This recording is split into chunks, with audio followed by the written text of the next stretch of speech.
And hello, my name is Kimball Sargent, and I am a self-care coach.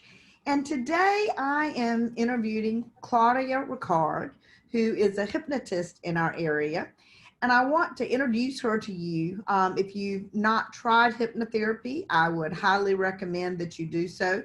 Hypnotherapy has many, many uses for people that are completely healthy as well as people who want to make change. So Claudia, I want to thank you for being my guest today. And I want you to tell us, how did you decide to become a hypnotist? So, yes, this is very interesting because it was actually my son who had hypnotherapy for something, and for an issue. It was for trauma, and it helped. And I just thought, what is this? And I was curious.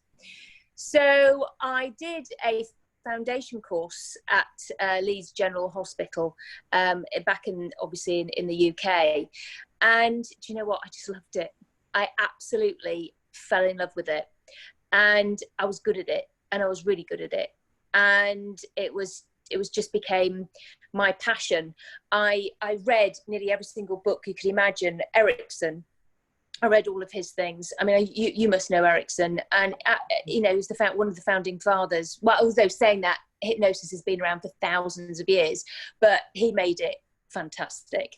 And so yes, I couldn't get enough. I just loved hypnotherapy. I then went on to do my diploma in it, and again, and you know what it's like when the grand old age, when you start to study as you reinvent yourself and you're doing something you're really passionate about, then you do well. So I got distinction. I did really well in it, and I just loved it. And I was really fortunate, Kimball, because I was already an aromatherapist, and I already had clients, and they couldn't wait for me to do hypnotherapy on them. And I was actually busy straight away. So I was really lucky. That sounds like a lot of fun. But you started this in the UK, and then you decided to come to the United States. Tell us a little bit about what made you decide to come to the US and why North Carolina in particular. So my dad was in the Royal Air Force, and he was anyway, he was based at Norfolk, Virginia.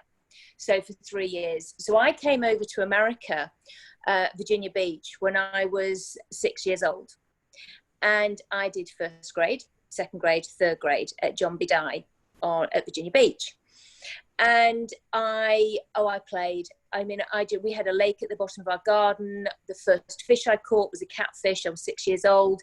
We used to row. I had the most amazing childhood.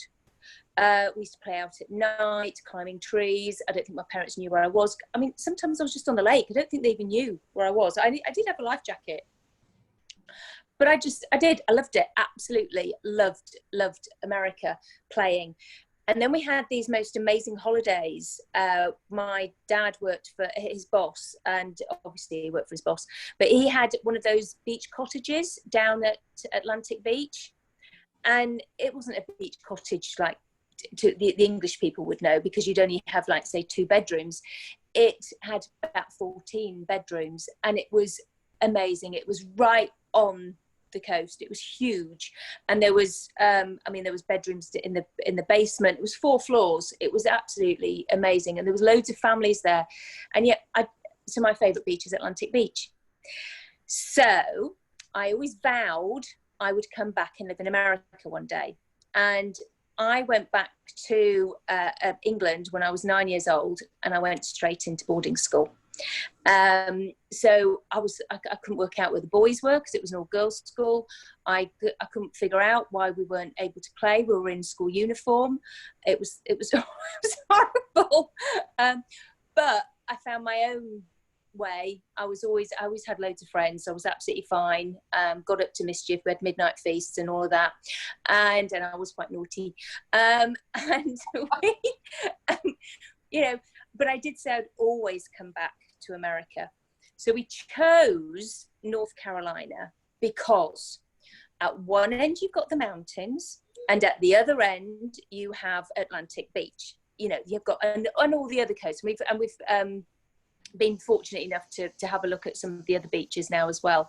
But yeah, and you're not going to believe this, but I actually Googled best place to live in North Carolina.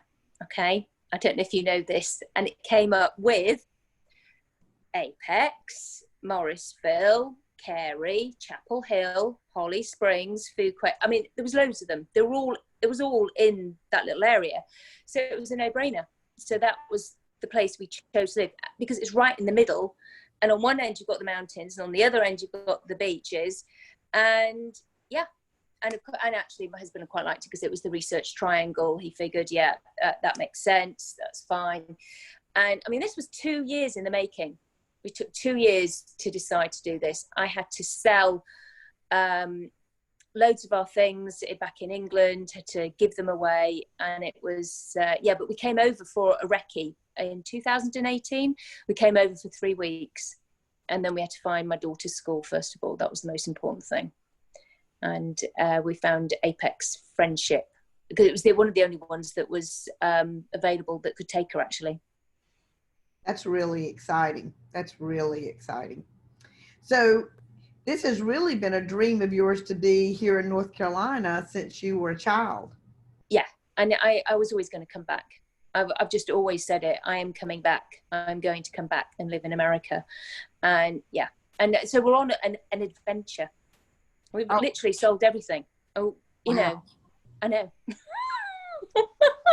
That is a very exciting. So how long exactly have you been here now? So we, can you believe this? We actually flew over April the 1st. I know, typical. So April Fool's Day, we flew over.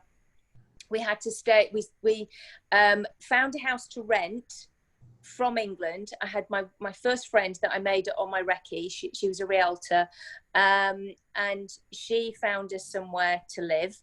It was the only one that was available near the schools that would take a dog. So that's the one we're in still at the moment.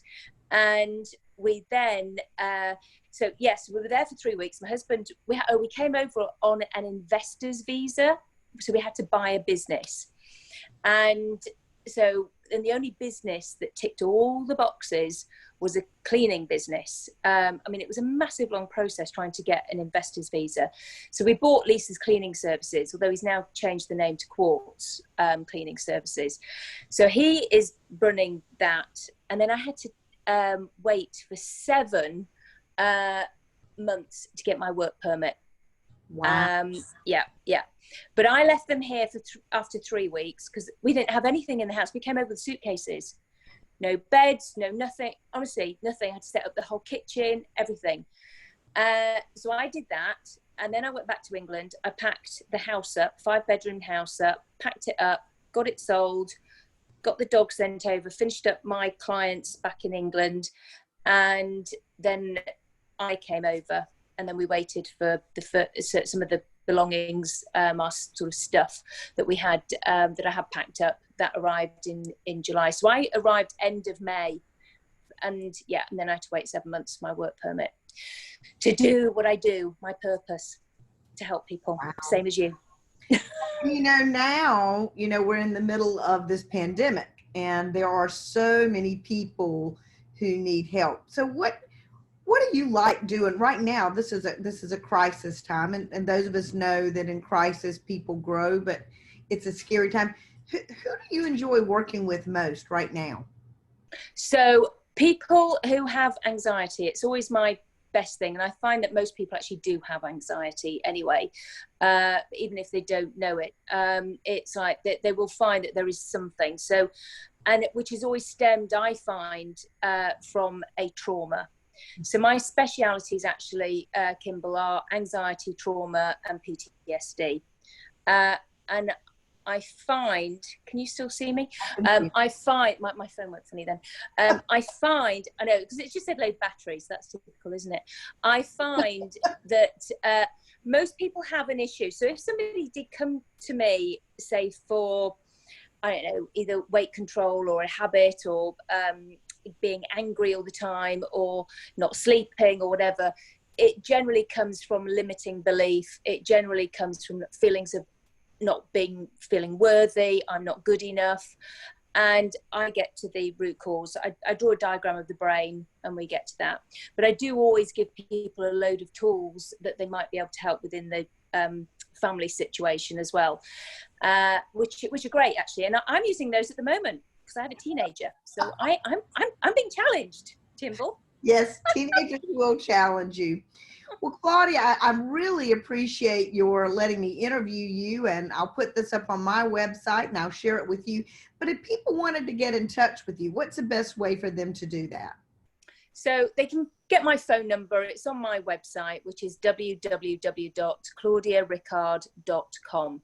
So, and then and I always think it's great for people just to read my frequently asked questions and my testimonials, because then they can get a feel for it. I've also, I'm on there for about 30 seconds, and then they can just see, yeah, does that make sense for them? It gives people more time to make an informed decision, I think. So, yeah. Absolutely. Well, Claudia, I want to thank you again, and good luck with that teenager, because I remember the years and they are challenging. So thank you very much. Thanks for having me, Kimball. All righty. Thanks. Good night, everybody. All right. Bye.